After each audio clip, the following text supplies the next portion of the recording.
बाकी Hanuman season 2 episode 13। Episode का नाम है unwritten rule of the fight. तो लास्ट एपिसोड की फाइट से ही शुरू हुआ और बाकी को पिकल के शरीर पे कुछ निशान दिखाई दिए, जैसे किसी ने उसे तलवार से काटा हो। लेकिन ये ऐसा क्यों है? और बाकी उन्हें देखकर हैरान था और सोच रहा था कि ये निशान इस युग के तो नहीं लग रहे हैं। रेत्सु सोचता है कि किसने दिए ये जख्म उसे। सब यही सोच रहे होते हैं और उसकी बैक पर भी वही जख्म था। तो वो दोनों जख्म किसने दिए? तो वो सोचते हैं ये किसी तलवार के नहीं है, ये टीरेक्स के दांतों के निशान हैं। वो एक ऐसा इंसान है जो टीरेक्स के दांतों से बचकर निकला है और हमारे मन में उसके लिए इज्जत और भी बढ़ गई है और वो अचानक उसके लिए तालियां बजाने लगते हैं। पिकल ने अपनी हड्डियों की पोजीशन बढ़ाकर अपने शरीर को और बड़ा बना लिया है और ये सब देखकर बाकी चौंक जाता है। बाकी सोचता है लड़ाई तो अब शुरू होगी और ये पिकल का फाइनल फॉर्म था। उसने अपने शरीर को तोड़ मरोड़ कर उसे और बड़ा बना लिया था। उसके जख्म उभरते ही वो और भी ज्यादा खतरनाक हो गया था।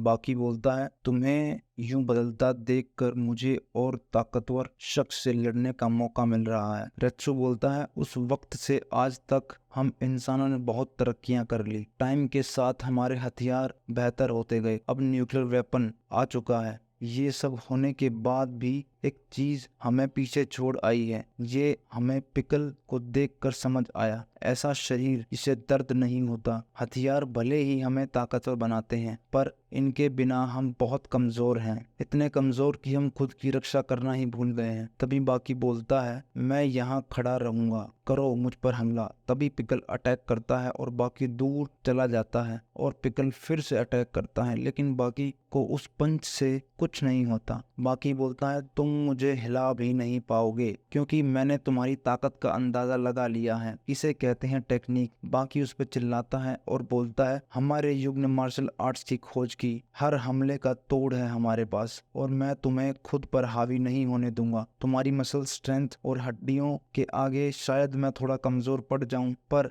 मैं तुम्हारे हर मूव को डिफेंड कर सकता हूं क्योंकि मेरे पास टेक्निक है और ये मैं बचपन से सीखता आ रहा हूं। मुझे तो याद भी नहीं है मैंने ये कब शुरू किया था। दर्द सहना, मार खाना, सेहत पर ध्यान देना, गिरना और फिर लड़ना, कैसे सांस लेनी है और एक झलक में अपने आसपास की हर चीज देखना और फिर उसे रक्षा के लिए इस्तेमाल किया गया और फिर गुस्से में इस्तेमाल किया गया और दुख में बाकियों को सिखाया गया और मैं ये कुर्बानी बेकार नहीं जाने दूंगा। अचानक बाकी देखता है कि पिकल की आंखों के सामने उसका इतिहास आ गया था। पता नहीं वो बाकी को कैसे दिख रहा था। तो बाकी को दिखता है कि वहाँ पंजों के साथ रेत्सु खड़ा है, दांतों के साथ वहाँ कात्सुमी और सींग के पास खड़ा है जैक हानमा, जैसे कि वो पिकल की मदद कर रहे हैं। तभी रेत्सु सोचता है कि उसे क्या दिखाई दे रहा है। वो बोलता है ये पिकल रो क्यों रहा है? हानामाया बोलता है अंत करीब आ रहा है, ये जंग नया रूप लेगी अब। तभी बाकी सोचता है मुझे क्या करना चाहिए, मुझे जल्दी कुछ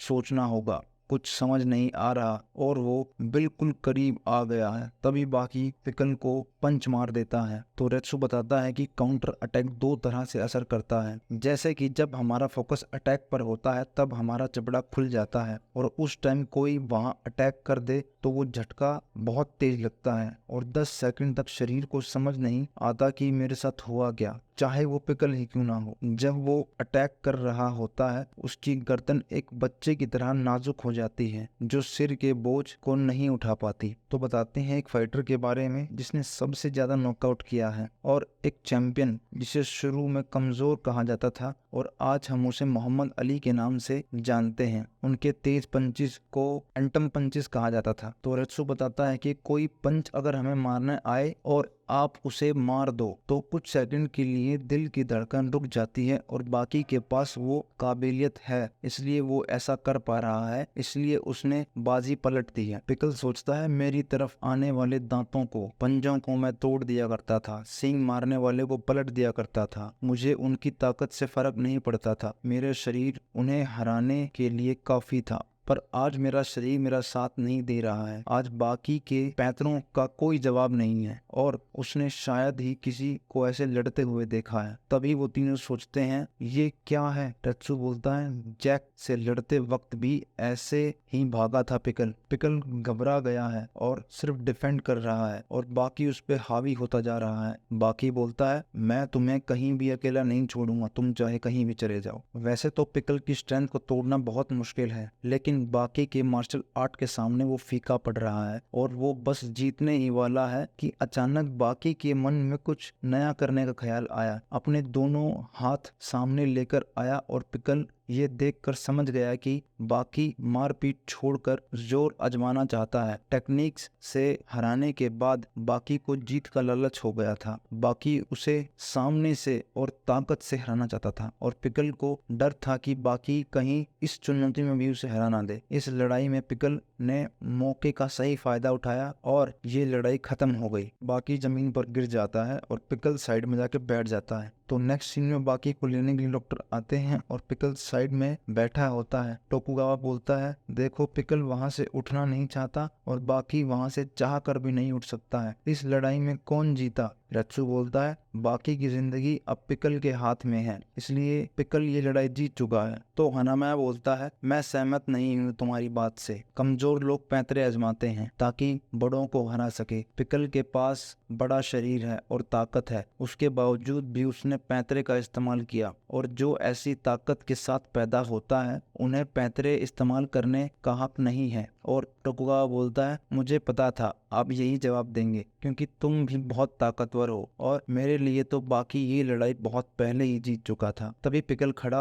हो जाता है और सब सोचते हैं कि अब ये क्या करेगा, तो वो जाने लगता है और रेत्सु बोलता है उसे जाने दें या रोक लें। तो टोकुगावा बोलता है उसे जाने दो, वो भी एक इंसान है, वो कोई जानवर नहीं है। और पिकल वहाँ बिल्डिंग के ऊपर बैठा था और बाकी आता है और बोलता है ये जगह अच्छी है, यहाँ से पूरा शहर दिखता है। ये सब नहीं बना था तब दूर दूर तक जंगल था। यहाँ बैठकर तुम्हें अपना जमाना याद आता है और मुझे भी यहाँ आकर अच्छा लगता है। तो नेक्स्ट सीन में मिस्टर प्रेसिडेंट ओबामा बताते हैं यूजिरो को कि पावर में आने के बाद मैं पहली बार बिना सिक्योरिटी के किसी कमरे में आया हूँ और मेरे सामने दुनिया का ताकतवर इंसान बैठा है, यूजिरो हानमा। यूजिरो बोलता है तुम बोलते बहुत हो। तो बोलता है सॉरी अगर मेरी किसी बात का बुरा लगा हो तो मिस्टर ओबामा यूजिरो को पावर ऑफ ट्रांसफर के बारे में बताते हैं। यूजिरो बोलता है जल्दी करो जो करना है। वो शपथ लेता है कि हम आपको पूरा सपोर्ट करेंगे और इज्जत देंगे और फिर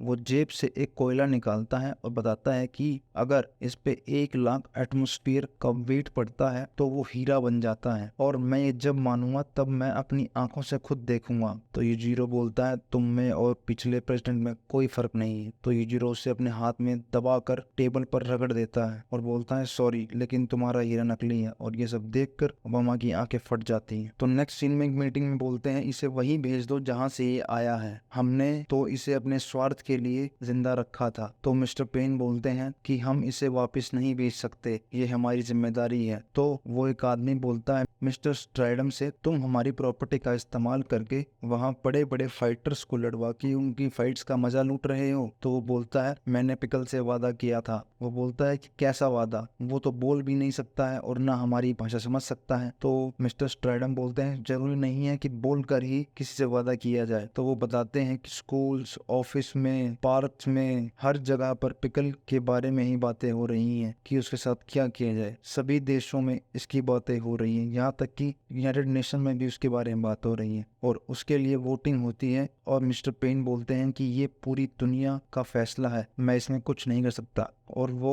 दोनों स्ट्राइडम और मिस्टर पेन जा रहे होते हैं और पिकल के बारे में ही बातें कर रहे होते हैं और सोच रहे होते हैं। पिकल वहां से भागकर उनके पास आ जाता है। वो दोनों उसको देखकर डर जाते हैं और सोचते हैं कि ये यहाँ पर कैसे आ गया। और पिकल उस टीरेक्स को वहां छोड़कर चला जाता है और स्ट्राइडम को थैंक यू बोलता है और फिर वो वहां से कहीं गायब हो जाता है सबको चकमा देकर। और यहीं पर एपिसोड खत्म हो जाता है। थैंक यू सो मच, मिलते हैं अगले एपिसोड में।